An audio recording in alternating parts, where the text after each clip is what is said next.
नमस्कार दोस्तों, मेरा नाम है अर्पित और आज के इस वीडियो में मैं आपको बताने वाला हूँ फिजिकल एजुकेशन की 10th unit training in sports को। तो दोस्तों आप देखते रहिएगा इस वीडियो को और इस वीडियो में मैं आपको बताने वाला हूँ कुछ बहुत इंपॉर्टेंट क्वेश्चंस जिनके एग्जाम में आने की प्रोबेबिलिटी बहुत ही ज़्यादा है।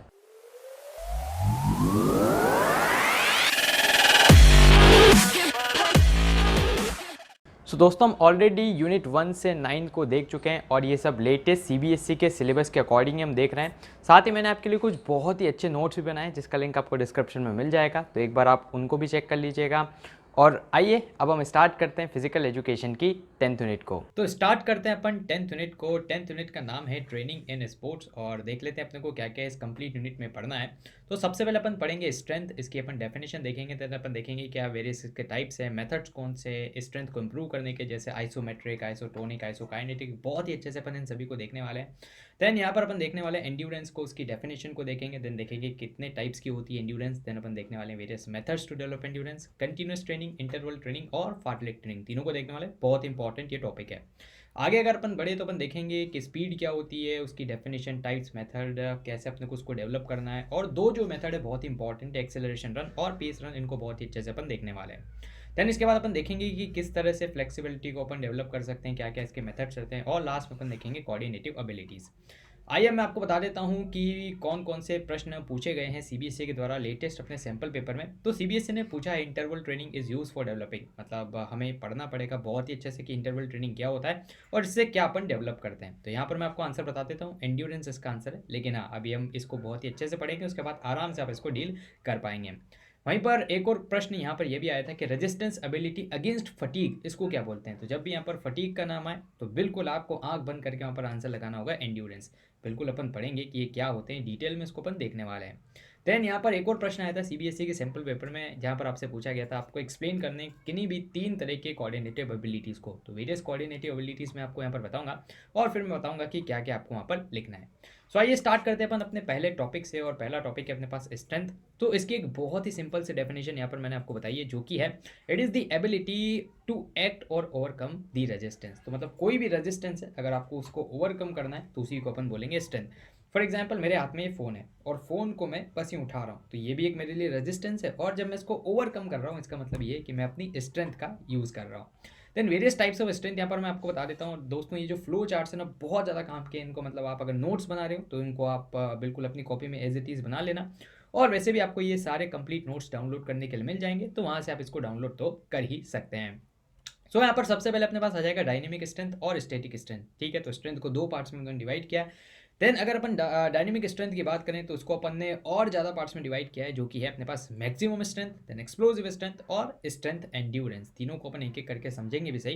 देन उसके बाद किस तरह से अपन स्ट्रेंथ को डेवलप कर सकते हैं, तो अपने को सिर्फ 3 मेथड है सिलेबस के अंदर। पहला आइसोमेट्रिक, देन आइसोटोनिक, आइसोकाइनेटिक, क्या क्या होते हैं ये मैं आपको बताने वाला हूँ। तो सबसे पहले अपन देख लेते हैं टाइप्स ऑफ स्ट्रेंथ को और ज़्यादा डिटेल में, क्योंकि आपसे अगर क्वेश्चन पूछा जाएगा तो 3 मार्क्स में पूछा जा सकता है कि what are the various types of strength. तो बिल्कुल तीनों को आपको एक्सप्लेन करना होगा और इसी प्रकार से आप फ्लो चार्ट बना के वहाँ पर आ जाइएगा।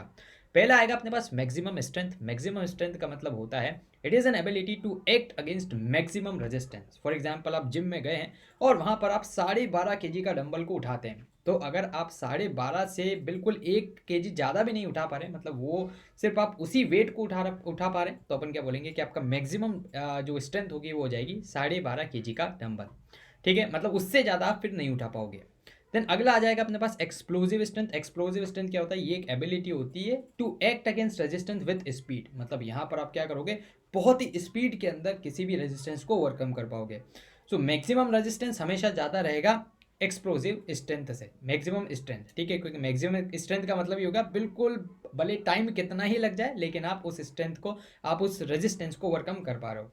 एक्सप्लोजिव स्ट्रेंथ में क्या, टाइम सबसे कम लगना चाहिए। ठीक है, यहाँ पर मेन ही चीज़ है टाइम, तो टाइम सबसे कम लगेगा और आप उस जो वेट है, उस रेजिस्टेंस है, उसको ओवरकम कर पाएंगे, उसको बोलेंगे एक्सप्लोजिव स्ट्रेंथ। और लास्ट में आ जाएगा अपने पास स्ट्रेंथ एंड्योरेंस। स्ट्रेंथ एंड्योरेंस क्या होता है, ये होता है ability to act against resistance under condition of fatigue. मतलब आप थक चुके हो और थकने के बाद अगर आप उस रेजिस्टेंस को ओवरकम कर पा रहे हो तो उसको बोलेंगे स्ट्रेंथ एंड्योरेंस। अब अगर हम देखें कि इसका काम क्या है, क्यों अपन इस 3 कैटेगरी में इसको पढ़ते हैं, देखो तीनों का अलग अलग काम है। मैक्सिमम स्ट्रेंथ कहाँ पर काम में आएगी, जहाँ पर आप वेट लिफ्टिंग कर रहे हो। ठीक है, वेट लिफ्टिंग कर रहे हो कितना ही टाइम लगे लेकिन वेट मैक्सिमम लिफ्ट होना चाहिए। सेकंड है एक्सप्लोसिव स्ट्रेंथ, ये कहाँ पर काम में आएगी, जहाँ पर आप रनिंग कर रहे हो, ठीक है, वहाँ पर आपको क्या जल्दी से जल्दी आपको दौड़ना है और आपको रेजिस्टेंस को भी ओवरकम करना है। तो एक्सप्लोसिव स्ट्रेंथ काम में आएगी जब आप रनिंग कर रहे हो या फिर कोई स्पोर्ट खेल रहे हो, तो वहाँ पर भी टाइम कम कंज्यूम होना चाहिए और आप एक्टिविटी ज़्यादा कर पाना चाहिए। स्ट्रेंथ एंड्योरेंस कहाँ पर काम आएगी, वही जैसे क्रिकेट फुटबॉल जैसा गेम है जहाँ पर मतलब लंबे टाइम तक आपको मैदान पर रहना पड़ेगा, सो वहाँ पर एक एथलीट को स्ट्रेंथ एंड्योरेंस को डेवलप करना पड़ेगा। तो ये थी 3 टाइप की डिफरेंस स्ट्रेंथ, और मैंने आपको बता भी दिया कि क्यों हम इनको पढ़ रहे हैं। देन अपन अब वेरियस मेथड देखते हैं जिससे अपन यहाँ पर स्ट्रेंथ को डेवलप कर सकते हैं। और बच्चों बहुत ही इंपॉर्टेंट ये पूरा कंप्लीट टॉपिक है, इसको ढंग से आप पढ़िएगा। सो पहला अपने पास आ जाएगा आइसोमेट्रिक एक्सरसाइज। तो आइसोमेट्रिक एक्सरसाइज इस प्रकार की एक्सरसाइज होती है जिनमें देर इज नो वेरिएबल, ठीक है, विच इज नॉट विजिबल, वेरिएबल नहीं, विच इज नॉट विजिबल, ठीक है।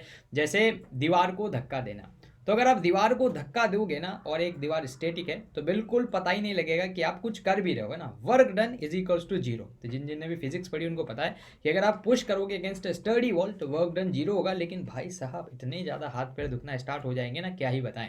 तो उसी को अपन बोलते हैं आइसोमेट्रिक एक्सरसाइज, जहाँ पर वर्क डन जीरो है ना, कोई डायरेक्ट मूवमेंट्स आपको दिखेंगे नहीं, लेकिन फिर भी जो आपकी बॉडी है थक जाएगी और इससे आपकी स्ट्रेंथ बढ़ने वाली है। These exercise work is performed but it is not directly seen, and in this exercise a group of muscle carry out करते tension against the other group of muscle, ठीक है, एक ग्रुप ऑफ मसल दूसरे group of muscles के against यहाँ पर tension apply करती है। सबसे क्लासिक एग्जांपल इसका यही लिख के आना है, pushing against a study wall, मतलब एक वॉल है उसको आप पुश कर रहे हो तो वहाँ पर उसको आइसोमेट्रिक एक्सरसाइज बोलेंगे। अगली है आइसोटोनिक एक्सरसाइज। आइसोटोनिक में ये दो वर्ड से मिलकर बना है, आइसो प्लस टोनिक। आइसो का मतलब होता है कांस्टेंट और टोनिक का मतलब होता है टेंशन। तो ऐसे ही एक्सरसाइज जिसमें कांस्टेंट टेंशन अप्लाइड रहती है उसको बोलते हैं अपन आइसोटोनिक एक्सरसाइजेस। यहाँ पर क्या होता है, the exercise the length of the muscle change होती है, शॉर्टन होती है, लेंथन होती है ड्यूरिंग द एक्शन। एंड यहाँ पर इसका बेस्ट एग्जांपल क्या होगा, एक डंबल आपकी हाथ में और उस डंबल को आप क्या करें, टकैक टकैक, है ना। तो यहाँ पर कांस्टेंट टेंशन अप्लाई हो रही है और आपकी स्ट्रेंथ भी यहाँ से इंक्रीज होगी, ठीक है। जो बच्चे जिम जाते होंगे या जिनने बाइसेप वर्कआउट को देखा होगा तो बिल्कुल इसको समझ पा रहे होंगे कि कांस्टेंट टेंशन यहाँ पर से अप्लाई होती है और इससे आपकी स्ट्रेंथ इंक्रीज होती है। देन उसके बाद सच एक्सरसाइज जनरली इन्हांस करती थी आपकी जॉइंट की मोबिलिटी को और इम्प्रूव करती है मसल की स्ट्रेंथ को, ठीक है, याद रखिएगा, सिंपल सा है। एंड लास्ट है आइसोकाइनेटिक एक्सरसाइज, दो वर्ड से मिलकर बना है। आइसो मतलब अपने पास आ जाता है कांस्टेंट, और काइनेटिक का मतलब है जहाँ पर कुछ न कुछ आप एक्टिविटी भी कर रहे हैं, और यहाँ पर क्या होगा, इक्विपमेंट्स की रिक्वायरमेंट आपको रहेगी। So these exercise are performed on specifically design machines. तो स्पेसिफिकली डिजाइन मशीन्स रहती है उस पर आप इसको परफॉर्म करते हो। जैसे आइसोकाइनेटिक एक्सरसाइज के अंदर आ जाएगा ट्रेडमिल पर दौड़ना, साइकिलिंग करना, तो ये सब आइसोकाइनेटिक एक्सरसाइज का टाइप है। These exercise are develop by Perrine in 1968। तो 1968 में पिरीन ने इसको डेवलप किया था, बिल्कुल आप इसको लिख सकते हैं और एमसीक्यू में भी आ सकता है। These exercise contraction of muscle apply करता है, maximum force only a particular angle, ठीक है, एक पर्टिकुलर एंगल पर ही मैक्सिमम फोर्स अप्लाई होगा। जबकि जो अपनी आइसोटोनिक एक्सरसाइज थी उसमें क्या होता है, कंप्लीट रेंज ऑफ मूवमेंट में वहाँ पर फोर्स अप्लाई होता था, ठीक है। सो यहाँ पर कंप्लीट रेंज ऑफ इसमें होता था। देन आगे अपन बढ़ते हैं और देखते हैं कि एंड्योरेंस क्या होता है, ठीक है। बहुत ही आसान सा था, बस तीनों के डेफिनेशंस को याद रख लेना, एक बार आप उन एक्टिविटीज़ के एग्जाम्पल याद रख लेना और आपका काम बन जाएगा। अगला आता है अपने पास एंड्योरेंस। तो एंड्योरेंस क्या होती है, ये एक एबिलिटी होती है जिससे अपन कंटिन्यू करते हैं किसी भी एक्टिविटी को under the condition of fatigue या फॉर ए लॉन्गर टाइम। तो एंड्योरेंस कहाँ पर काम में आती है, जैसे आप मैराथन दौड़ रहे हो, ठीक है, आप क्या दौड़ रहे हो, मैराथन अगर आप दौड़ रहे हो तो वहाँ पर एंड्योरेंस सबसे ज़्यादा काम में आने वाली है। या फिर अगर अपन इसकी गूगल वाली डेफिनेशन देखें तो वो होगी कि it is the capacity of something to last और विथस्टैंड वियर एंड टीयर, जो कि वियर एंड टीयर को विथस्टैंड कर सकती है। सो एंड्योरेंस का अलग नाम रहता है स्टेमिना, ठीक हो, इसको अपन स्टेमिना के नाम से भी जानते हैं और साथ ही अपन इसको एरोबिक कैपेसिटी के नाम से भी जानते हैं। सो दोनों अगर कहीं पर भी नाम आ जाए तो समझ जाना कि एंड्योरेंस की बात हो रही है। और यहाँ पर एक चीज़ जो सबसे इंपॉर्टेंट है वो है फटीग, मतलब थकान। थकान की कंडीशन में भी अगर आप दौड़ पा रहे हो, काम कर पा रहे हो, तो उसको बोलेंगे कि भाई का एंड्योरेंस बहुत ज़्यादा है। फॉर एग्जाम्पल, घर पे मम्मी ने आपको बोला जा बेटा नीचे से गैस का सिलेंडर तोड़ के ला, ठीक है, अगर आप उस गैस के सिलेंडर को तोड़ के ऊपर नहीं ला पा रहे हो, है ना, अपने डे टू डे लाइफ की एक्टिविटी को तो आप परफॉर्म कर रहे हो, लेकिन अगर आपको कोई एक्स्ट्रा एक्टिविटी मिल जाती तो आप उसको नहीं कर पा रहे हो, उसका मतलब आपका स्टेमिना थोड़ा कम है। वहीं पर आप उसको कर देते हो, भले थोड़ी सी देर थकान होगी लेकिन फिर वो रिकवर हो जाएगा, तो इसका मतलब आपका स्टेमिना, आपका एंड्योरेंस बहुत ही तगड़ा है, बढ़िया है। देख लेते हैं इसका भी यहाँ पर फ्लो चार्ट। तो इसको भी अपन ने दो पार्ट्स में डिवाइड किया है। पहला on the basis of nature of activity, किस तरह की एक्टिविटी अपन कर रहे हैं और क्या ड्यूरेशन है एक्टिविटी का। सो यहाँ पर आ जाएगा बेसिक, जनरल और स्पेसिफिक एंड्योरेंस। और अगर इसको और फर्दर देखें तो speed, short time, medium time और लॉन्ग टाइम एंड्योरेंस। इसके मेथड आ जाएंगे अपने पास कंटिन्यूस, इंटरवल और फार्टलेक मेथड। सो देखते हैं अपन इनको भी एक एक करके, है ना। तो एंड्योरेंस की डेफिनेशन तो आपको मैंने बता ही दिया। टाइप्स ऑफ एंड्योरेंस में पहला आ जाएगा बेसिक एंड्योरेंस, मतलब बहुत ही बेसिक तरह का एंड्योरेंस रहता है, जैसा नाम ही सजेस्ट कर रहा है। So it is the ability of an individual to do movement in which large number of body and muscles involves at slow pace, है ना। एग्जाम्पल क्या हो जाएगा इसका, वॉकिंग, जॉगिंग, स्विमिंग, ये सब इसके एग्जाम्पल हो जाएंगे बेसिक एंड्योरेंस के। जनरल एंड्योरेंस क्या होता है, जिसमें आप डे टू डे लाइफ की एक्टिविटीज को परफॉर्म कर पाते हो सेटिस्फैक्टरीली, ठीक है। जैसे ब्रश करना है ना, बाकी सारे काम करना है, आराम से कर पा रहे हो। ऐसा नहीं कि ब्रश करने में ही थकान हो रही है, तो फिर भाई साहब आपको स्टेमिना बढ़ाने की बहुत ज़्यादा ज़रूरत है। अगली आ जाएगी स्पेसिफिक एंड्योरेंस। इसमें क्या होता है, क्या किसी भी स्पेसिफिक एक्टिविटी के लिए अगर अपन एंड्योरेंस को बढ़ाते हैं, उसको बोलेंगे अपन स्पेसिफिक एंड्योरेंस, और उसके लिए वेरियस अपन इक्विपमेंट्स का भी यहाँ पर ज़रूरत लेंगे। तो यहाँ पर जैसे बॉक्सर, ठीक है, तो बॉक्सर को क्या वहाँ पर उस रिंग में अपने आप को सस्टेन करना है फॉर पर्टिकुलर ड्यूरेशन, तो वहाँ पर वो इस हिसाब से ट्रेनिंग करेगा, वहाँ पर वो स्पेसिफिक एंड्योरेंस की ट्रेनिंग करेगा, ठीक है। तो इसलिए वेरियस पार्ट्स में इसको बांटा गया। जैसे एक आम आदमी क्या करेगा, वो बेसिक और जनरल एंड्योरेंस पे काम करेगा, ठीक है, उसको स्पेसिफिक से मतलब नहीं। वहीं पर एक खास आदमी, मतलब जिसको किसी कंपटीशन की तैयारी करना है, किसी स्पोर्ट्स के लिए खेलना है, तो फिर वो स्पेसिफिक एंड्योरेंस की यहाँ पर प्रिपरेशन करेगा। देन उसके बाद on the basis of duration अगर अपन देखें, तो स्पीड एंड्योरेंस मतलब सबसे तेजी से यहाँ पर अपने को क्या करना है काम। जैसे आप कोई भी एक्टिविटी कर रहे हो, इतना एंड्योरेंस रहना चाहिए कि आप 45 सेकंड्स तक उसमें लास्ट कर जाओ, ठीक है। जैसे बहुत जल्दी, जो अगर कोई जिम गया होगा उसको पता होगा, वहाँ पर ड्रॉप सेट लगाए जाते हैं, ठीक है। क्या लगाए जाते हैं, ड्रॉप सेट, मतलब बहुत ज़्यादा हाई इंटेंसिटी से आप सबसे ज़्यादा वेट से स्टार्ट करते हैं, फिर एक बंदा वेट के पास ही बैठा रहता है और वहाँ से वेट को चेंज करता रहता है ना, कम करता रहता है, और आपको जल्दी जल्दी वहाँ पर अपने सेट्स को कंप्लीट करना होता है, तो उसको बोलते हैं ड्रॉप सेट। तो वहाँ पर आपको स्पीड एंड्योरेंस की रिक्वायरमेंट रहेगी, मतलब जहाँ पर कम एक्टिविटी के लिए, कम टाइम के लिए एंड्योरेंस की रिक्वायरमेंट है, उसको बोलेंगे स्पीड एंड्योरेंस। सेकंड आ जाएगा शॉर्ट टर्म एंड्योरेंस में क्या होगा, यहाँ पर रेंज थोड़ी बढ़ जाएगी, 45 सेकंड से 2 मिनट के अंदर अगर आपको कोई काम करना है, जैसे आपको रेस करनी है, तो वहाँ पर आपके पास क्या होना चाहिए, short term endurance. Medium term endurance में क्या होना चाहिए, जैसे आप 2 मिनट से 10-11 मिनट तक एंड्योर कर जाओ, है ना। जैसे घर की डे टू डे लाइफ की एक्टिविटी, सिलेंडर उठा के ऊपर रखना, 2 से 5 मिनट लग जाएंगे, तो मीडियम टर्म एंड्योरेंस वहाँ पर रहना चाहिए। और लॉन्ग टर्म एंड्योरेंस क्या हो जाएगा, जिसमें आप मतलब बिल्कुल क्रॉस कंट्री रेस अगर दौड़ रहे हो, लॉन्ग मैराथन कर रहे हो, तो वहाँ पर आपको ये लॉन्ग टर्म एंड्योरेंस को डेवलप करना है। इसमें सबसे पहले एंड्योरेंस को डेवलप करने के लिए, मतलब स्टैमिना को डेवलप करने के लिए वेरियस मेथड मैं आपको बता देता हूँ। पहला है कंटिन्यूस मेथड, बहुत ही सिंपल सा मेथड है। इसमें क्या होता है, exercise is done for long duration without taking rest, बिल्कुल आप रेस्ट नहीं लेते, लॉन्ग ड्यूरेशन तक एक्सरसाइज करते रहते हो। सो यहाँ पर जो एक्सरसाइज रहेगी उसकी इंटेंसिटी लो रहेगी, ऑब्वियस सी बात है, क्योंकि आप लंबे टाइम तक कोई काम कर रहे हो तो इंटेंसिटी लो रहेगी। अगर इंटेंसिटी हाई कर देंगे तो लंबे टाइम तक काम ही नहीं कर पाओगे। Heart rate during the exercise between रहती है 140 से 160 बीट्स पर मिनट। एंड अगर फास्ट कंटिन्यूस मेथड की बात करें तो यहाँ पर हार्ट रेट थोड़ी सी बढ़ जाएगी। एग्जाम्पल क्या हो जाएगा, running, walking, cycling, cross country race, सभी इसके अंदर आ जाएगी, ठीक है। तो अगर बोला जाता है ना कि यार आपको स्टेमिना इंक्रीज करना, तो सुबह उठ के दौड़ने चले जाओ, तो वो कंटिन्यूस मेथड का ही यहाँ पर एग्जाम्पल है। और बच्चों बहुत ही इंपॉर्टेंट ये मेथड है, याद कर लेना इसको, मतलब सीबीएसई का ये दामाद है ना, इसकी आपको अच्छे से सेवा करनी पड़ेगी, वरना सीबीएसई रूठ जाएगा, ठीक है। तो इसको ढंग से याद कर लेना। इसके एडवांटेज क्या होते हैं कि आप कंटिन्यूस यहाँ पर काम करते हैं और इससे आपकी विल पावर और सब कुछ एकदम स्ट्रांग हो जाती है। देन उसके बाद अकॉर्डिंग टू दिस मेथड ये आपके रेड ब्लड सेल्स को इन द बॉडी इंक्रीज करता है, और this method working efficiency of heart and lungs भी एनहांस हो जाती है, क्योंकि कंटिन्यूस हम काम करते हैं। और जब आप कंटिन्यूस रनिंग, वॉकिंग ये सब करेंगे, तो आपका हार्ट और लंग्स दोनों को कोऑर्डिनेट करके काम करना पड़ेगा, उसको कार्डियोवास्कुलर फिटनेस के नाम से जाना जाता है। In this method glycogen in the muscles levers increase होता है, ठीक है, एंड इससे आपकी बॉडी में ज़्यादा एनर्जी रहेगी। प्लेयर डेवलप करते हैं सेल्फ डिसिप्लिन, क्योंकि यहाँ पर कंटिन्यूस काम करना है, तो भाई साहब सेल्फ डिसिप्लिन होना चाहिए, तभी आप कंटिन्यूस काम कर पाएंगे। अगला आ जाता है इंटरवल मेथड, जैसे नाम ही सजेस्ट करता है कि बीच बीच में अपन इंटरवल यहाँ पर लेंगे। यहाँ पर इंटेंसिटी थोड़ी हाई हो जाएगी, और इंटरवल कब लेना है ये कैसे डिसाइड करेंगे, हार्ट बीट चेक करके। जैसे अगर heart beat 180 beats per minute से ऊपर हो जाए, तो फिर अपन वहाँ पर एक्टिविटी रोक देंगे, और जैसे फिर कम डाउन हो जाती है 120 से 130 तक अपन पहुँच जाते हैं, वापस से एक्टिविटी करना स्टार्ट कर देते हैं, ठीक है। इसके एग्जाम्पल क्या हो जाएंगे, middle distance race, football, hockey. आपने देखा होगा फुटबॉल में 90 मिनट तक ही थोड़ा ना खिलाड़ी खेलता रहता है, बीच बीच में चेंज भी वो करते रहते हैं, ताकि वहाँ पर ये इंटरवल मेथड को फॉलो किया जा सके। देन इसके एडवांटेज क्या है कि एथलीट परफॉर्म करता है एक्सरसाइज को एक प्रॉपर वे में, देन उसको ब्रेक भी मिल जाता है ना। पॉजिटिव इफेक्ट रहता है उसका रेस्पिरेटरी सिस्टम और सर्कुलेटरी सिस्टम पर, कंटिन्यूस काम करेगा तो वियर एंड टियर हो जाएगा। Trainer can observe a player easily, ठीक है, बहुत सारे प्लेयर हैं, तो एक ने इंटरवल लिया तब तक दूसरे प्लेयर को ऑब्जर्व कर लेगा। Player comes to learn about the effect of his training, ठीक है, वो जैसे ही रुकेगा उसको पता लगेगा हाँ भाई साहब कुछ आया है मजा, देन उसके बाद if the player mistake in executing, coach उसको वहाँ पर सही भी कर सकता है, ठीक है। तो ये भी एक अच्छा मेथड है। अगला है फास्ट ट्रैक ट्रेनिंग मेथड, बहुत ही इंपॉर्टेंट मेथड है बच्चों, परीक्षा में पूछा ही पूछा जाता है, सीबीएसई का दूसरा दामाद ये भी है। So it is the another name to develop the endurance ability, and this method was developed by Swedish coach Gosta Holmer ने इसको डेवलप किया था 1930 के अंदर। So it is also known as Swedish play को बोलते हैं या फिर स्पीड प्ले को बोला जाता है। देन आगे अगर अपन बात करें तो this method helps in development of endurance of the sports person को डेवलप करने में बहुत ज़्यादा काम में आता है। So it is self discipline in nature इसमें रहता है। हार्ट रेट यहाँ पर फ्लक्चुएट करती है बिटवीन 140 से 180 beats per minute, and fartlek training involve करती है, वेरिंग अपने को यहाँ पर पेस करना रहता है। तो अगला टॉपिक है स्पीड। तो स्पीड क्या होती है? ये एक एबिलिटी होती है जिससे अपन मूवमेंट को एज क्विक एज पॉसिबल यहाँ पर परफॉर्म कर पाते हैं। स्पीड के वेरियस टाइप्स होते हैं, reaction speed, acceleration speed, locomotor speed, movement speed और स्पीड एंड्योरेंस। क्या क्या होते हैं इसको भी अपन देखने वाले हैं, और मेथड्स टू डेवलप एंड्योरेंस तो अपन पढ़ ही चुके हैं, ठीक है।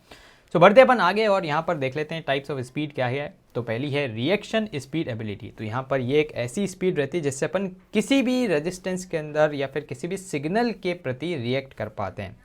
फॉर एग्जाम्पल आप बैठे हैं कैंपिंग में, है ना, और वहाँ पर आपने बॉनफायर लगा दिया है, सभी दोस्त बैठे, इतने में किसी दोस्त ने वहाँ पर एक लकड़ी ज़्यादा डाल दी। जैसे ही लकड़ी ज़्यादा डाली क्या हुआ? हीट बढ़ गई। तो जैसे ही हीट बढ़ी क्या होगा? आपका हाथ एकदम से पीछे हो जाएगा। तो उसी को बोलते हैं रिएक्शन स्पीड एबिलिटी, कि आपके अंदर की रिएक्शन करने की एबिलिटी और उसकी क्या स्पीड है, ठीक है। तो याद रखिएगा इसको। सेकेंड आ जाएगा एक्सेलरेशन स्पीड, मतलब यहाँ पर आप अचीव करना चाहते हैं maximum speed minimum possible time में, तो उसी को अपन बोलते हैं एक्सेलरेशन स्पीड एबिलिटी। अगला आ जाएगा अपने पास मूवमेंट स्पीड एबिलिटी। इसमें क्या होगा कि ये एक ऐसी एबिलिटी होती है to do a single small movement in minimum possible time. तो यहाँ पर बिल्कुल नाम के अकॉर्डिंग आपको इनको लिखना है, बहुत ही आसान है। दैन उसके बाद आ जाएगा लोकोमोटर स्पीड एबिलिटी। यहाँ से प्रश्न आया भी था सीबीएसई के सैम्पल पेपर में। सो ये एक एबिलिटी होती है जिससे आप मेंटेन करते हो maximum speed as long as possible, ठीक है। मतलब अपनी मैक्सिमम तेजी से आपको दौड़ना है, जितना ज़्यादा आप दौड़ सकते हो उतनी देर। लास्ट आ जाएगा अपने पास स्पीड एंड्योरेंस, मतलब वही एंड्योरेंस जहाँ पर आए आपको पता है फटीग आएगा ही, मतलब थकान। तो जब आपको थकान की कंडीशन आ जाती है या अंडर कंडीशन ऑफ थकान, आप जितनी वहाँ पर स्पीड से दौड़ पाते हैं उसी को बोलते हैं स्पीड एंड्योरेंस, ठीक है। अब इसको डेवलप करने के दो तरीके होते हैं, एक्सेलरेशन रन और पेस रन। पेस रन क्या होता है? इसमें अपन रन करते हैं the whole distance with constant speed, ठीक है। एक ही पेस पर अपने को रनिंग करनी होती है। इसकी जो ड्यूरेशन रहता है वो थोड़ा मतलब इसमें जो वो रहता है अपनी रेंज, जैसे 800 मीटर के आसपास अपन दौड़ेंगे क्योंकि एक पेस से दौड़ना है ना। And above races are included in pace run, ठीक है। तो 800 मीटर या उससे अबव जो रेसेस हैं वही आएंगे से पेस रन में। So athlete can run a distance of 300 metre at full speed, but in longer races such as 800 metre और above, he must conserve the energy, ठीक है। छोटी मोटी रेस है तो वहाँ पर तो क्या होगा? वहाँ पर तो एक लपक के स्पीड से भी दौड़ सकता है, लेकिन अगर बड़ी रेस है तो वहाँ पर उसको अपने पेस को मेंटेन करना पड़ेगा। ये सीखेंगे आप पेस रन से, ठीक है। तो उसके बाद अपने पास अगला आ जाएगा एक्सेलरेशन रन। तो एक्सेलरेशन रन यूजुअली यूज किया जाता है to develop speed indirectly by improving explosive strength, technique, flexibility, इन सभी को अपन यहाँ पर इंप्रूव करते हैं। और एक्सेलरेशन रन से पता लग जाएगा अपने को, एक्सेलरेशन रन में क्या करेंगे अपन? अचीव करेंगे high speed from a stationary position, ठीक है। एक्सेलरेट कहाँ करते हैं? जैसे आप स्कूटी चला रहे हैं तो स्कूटी ऐप बिल्कुल रेस्ट पोजिशन पर रहेगी, फिर आप एक्सीलरेटर दबाओगे, एक्सीलरेटर दबाओगे क्या होगा? जीरो से आपकी स्पीड आगे बढ़ेगी। तो यही यहाँ पर भी रहेगा। For direct improvement of acceleration speed a sprinter should do 25 से 30 मीटर ऑफ स्प्रिंट 6 से 12 टाइम, ठीक है। इसमें डिस्टेंस कम रखेंगे और ज़्यादा रेपिटेशन अपन कर लेंगे, ठीक है। देन उसके बाद अपने पास आ जाता है फ्लेक्सिबिलिटी। फ्लेक्सिबिलिटी क्या होता है? It is the range of movement of the joint of a sports person. तो एक स्पोर्ट्स पर्सन की रेंज ऑफ जो भी मूवमेंट रहता है किसी भी जॉइंट का, उसी को बोलते हैं अपन flexibility.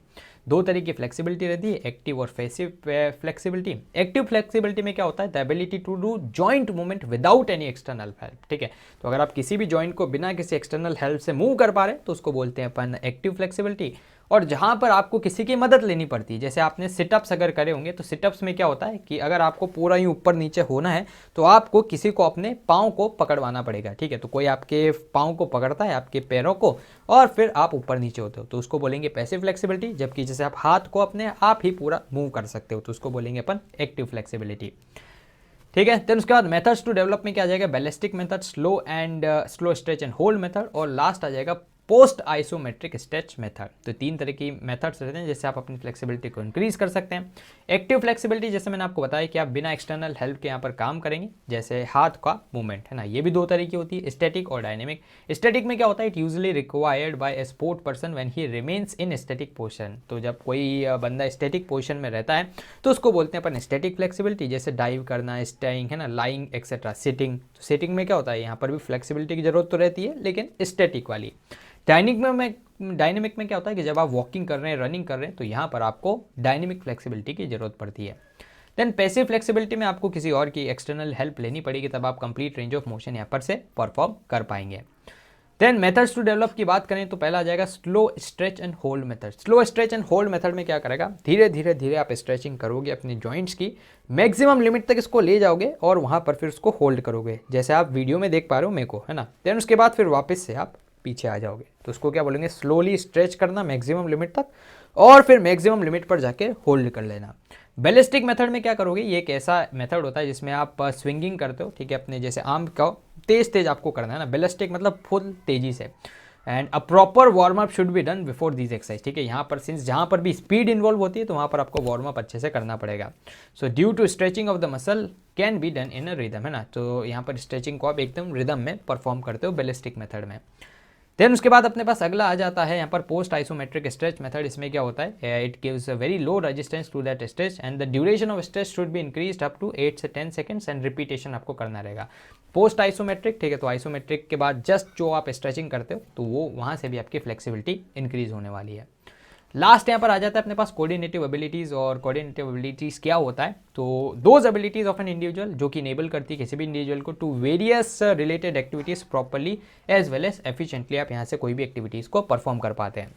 Then various type of coordinative ability रहते हैं, जैसे orientation, coupling, reaction, balance, rhythmic, adaptation and differentiation ability, ठीक है। तो बिल्कुल इसी तरह से फ्लो चार्ट में आप इनको याद रख लेना और मैं आपको बता भी देता हूँ कि ये क्या क्या होती है, वैसे सभी का नाम से ही क्लियर हो जाएगा।